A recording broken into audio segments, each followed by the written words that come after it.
Kelly Haley kur nuk e kishte imagjinuar se në moshën 30 vjeçare do të mbante titullin e gjyshes më të re të Britanisë.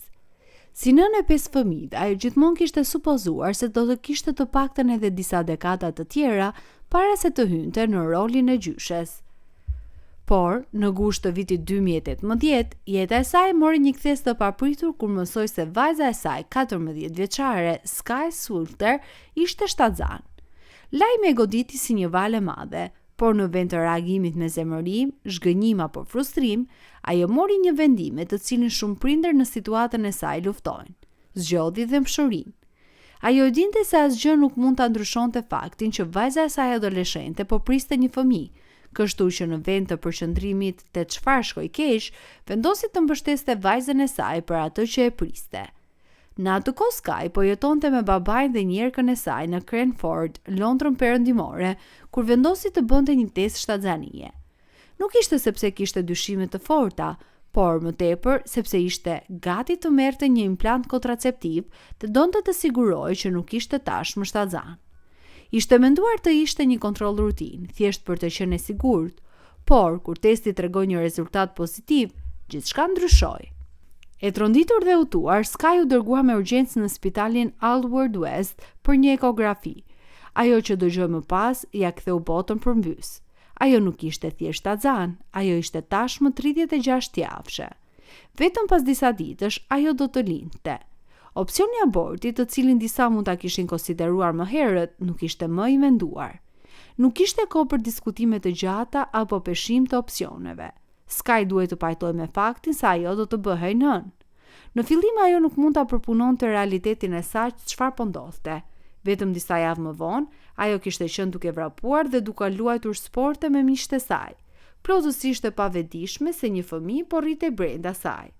Ajo kishte humbur menstruacionet, por meqense ato kishin qenë gjithmonë të parregullta, nuk i kishte dhënë rëndësi. Por tani, ajo qëndronte aty në një shtrat spitali, duke parë ekranin e ekografisë ndërsa tingulli i rajeve të zemrës së foshnjës së saj mbushte dhomën. Gjithçka u bë reale në atë moment. Rajet e zemrës nuk ishin thjesht një tingull. Ato ishin një kujtesë, ajo nuk ishte më thjesht një adoleshente. Ajo do të kishte një qenie tjetër njerëzore që do të vare nga ajo për gjithçka. Kur Sky më në fund i dha lajmin nënës, Kelly, ajo u përgatit për më të keqen. Ajo kishte dëgjuar histori të vajzave adoleshente që ishin dëbuar nga shtëpitë e tyre për shkak të shtatzanisë, të prindërve që ndërprisnin lidhjet me vajzat e tyre nga zhgënjimi. Ajo priste zemërim, ndoshta dhe refuzim, por në vend të kësaj, Kelly bëri diçka që e befasoi plotësisht. Ajo e tërhoqi në një përqafim dhe siguroi se do të kalonin bashkë gjithçka. Nuk i bërtiti, nuk mbajti ligjërata dhe nuk kërkoi shpjegime. Thjesht zgjodhi të ishte aty për vajzën e saj. Kelly vet kishte qenë një nënë e re. Edhe pse jo aq e re sa Sky, ajo dinte nga përvoja e saj frikën dhe pasigurinë që vinte me një shtatzani të paplanifikuar. Ajo e kuptonte se ajo që Sky kishte nevojë tani nuk ishte ndëshkimi, por mbështetja. Ajo kishte nevojë për dikë që ta udhëhiqte nëpër sfidat e të qenit nën, ndërsa ende ishte vetë një fëmijë. Ndërsa Sky u përshtat me realitetin e nënës së afërt, Kelly u përball me një tronditje të sajen. Ajo do të bëhej një nga gjyshet më të reja në Britani. Në moshën vetëm 30 vjeçare, ajo ende ndihej sikur ishte në të 20-tat. Ajo ende shijonte netët jashtë duke kërcyer me miqt dhe shpesh gatërrohej si motra më e madhe e Skyt, jo si nëna. Dhe tani, papritur, ajo do të quhej gjyshe. Ishte një realizim surreal. Ajo nuk ishte gati të bëhej gjyshe, të paktën jo në mënyrën që shoqëria priste prej saj.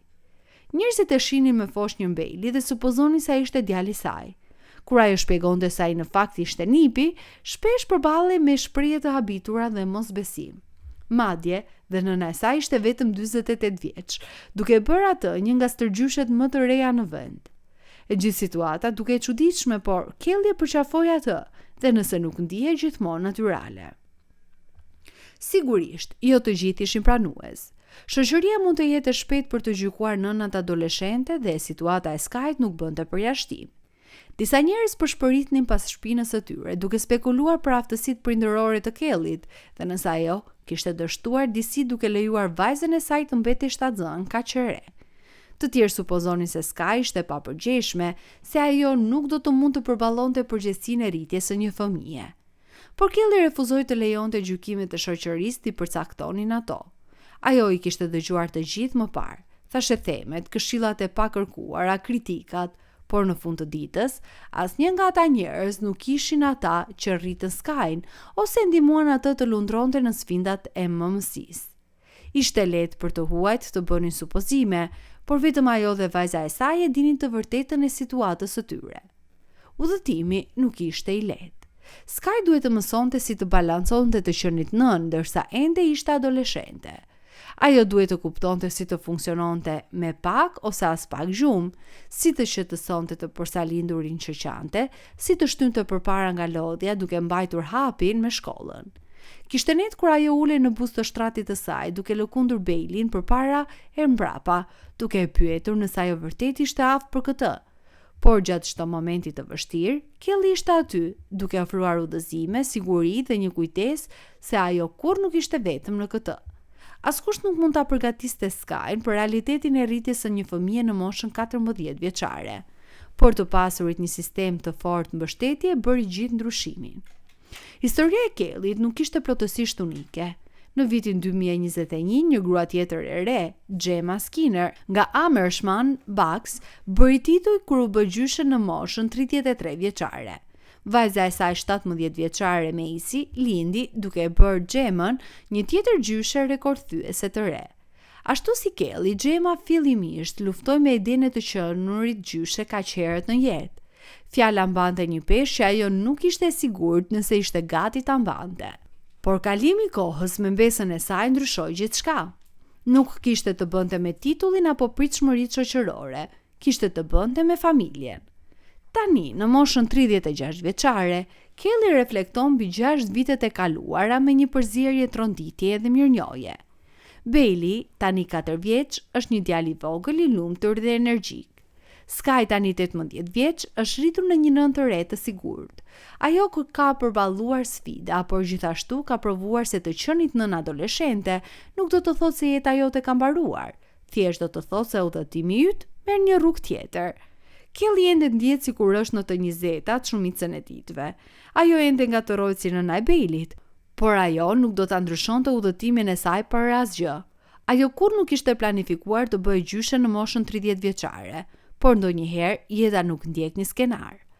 Ajo që ka më shumë rëndësi nuk është koha, por dashuria dhe mbështetja që rrethon një familje. Dhe për Kellyn, ajo dashuri është ajo që bën gjithë ndryshimin. Historia e Kelly Haley dhe vajzës së saj Sky Salter është një dëshmi e jashtëzakonshme e forcës së lidhjes familjare dhe aftësisë për të gjetur dritë edhe në situatat më të papritura dhe sfiduese të jetës. Ajo që filloi si një tronditje për të dyja, zbulimi i shtatzanisë së Skyt në moshën 14 vjeçare dhe kthimi i papritur i Kellyt në gjyshe në moshën 30 vjeçare, u shndërruan në një udhëtim plot sfida, por gjithashtu plot dashuri, mbështetje dhe rritje personale. Kelly mund të kishte zgjedhur rrugën e gjykimit apo largimit, siç ndodh shpesh në shoqëri kur përballen me situata të tilla, por ajo zgjodhi të qëndronte pranë vajzës së saj, duke i dhënë forcën dhe sigurinë për të përballuar përgjegjësinë e madhe të nënës në një moshë kaq të re. Ky akt i dëmshurisë dhe solidaritetit jo vetëm që forcoi marrëdhënien e tyre nën-bi, por gjithashtu bë një shembull i fuqishëm se si familja mund të jetë streha më e sigurt në mes të stuhive të jetës. Ndërkohë, Sky, pavarësisht moshës së saj të re dhe mungesës së përgatitjes për një ndryshim kaq rrënjësor, tregon një elasticitet të admirueshëm. Ajo u rrit shpejt nga një adoleshente shkujdesur në një nënë të përkushtuar, duke mësuar të balancojë nevojat e djalit të saj, Bailey, me ato të jetës së saj ende të papërfunduar si një nënë e re. Sfidat ishin të shumta, netët pa gjumë, përpjekjet për të vazhduar shkollën dhe presioni syve gjykues të shoqërisë. Megjithatë, me mbështetjen e palëkundur të Kellyt, ajo jo vetëm që mbijetoi, por lulëzoi, duke sfiduar stereotipet që shpesh i lidhin nënat adoleshente me dështimin apo pamundësinë për të ndërtuar një të ardhme të ndritur. Bailey, tani një djalë 4 vjeçar plot jetë, është dëshmia e gjallë e suksesit të tyre të përbashkët. Një fëmijë rritur me dashuri dhe kujdes, pavarësisht rrethanave të pazakonta të lindjes së tij. Për Kellyn, Ky kapitull i jetës së saj ka sjellë një perspektivë të re. Ajo mund të mos ketë qenë gati të quajë gjyshe në një moshë kur shumica e bashkëmoshatarëve të saj ende po shijojnë lirinë e të 20-tave, por ajo e ka përqafuar këtë rol me një hir dhe krenari që shkojnë përtej moshës apo pritshmërive shoqërore. Ajo vazhdon të jetojë jetën e saj me një shpirt të ri, duke u ngatëruar ende si nëna e Beilit nga të huajt, por tani me një kuptim të thellë të asaj që do të thotë të jesh pjesë e një familje që sfidon normat. Reflektimi i saj mbi këto 6 vite treguar një grua që ka mësuar të vlerësojë çdo moment, qoftë ai i vështirë apo i gëzueshëm, dhe që ka gjetur kënaqësi në rolin e saj si gjyshe, një titull që ajo e mban me nderim dhe dashuri.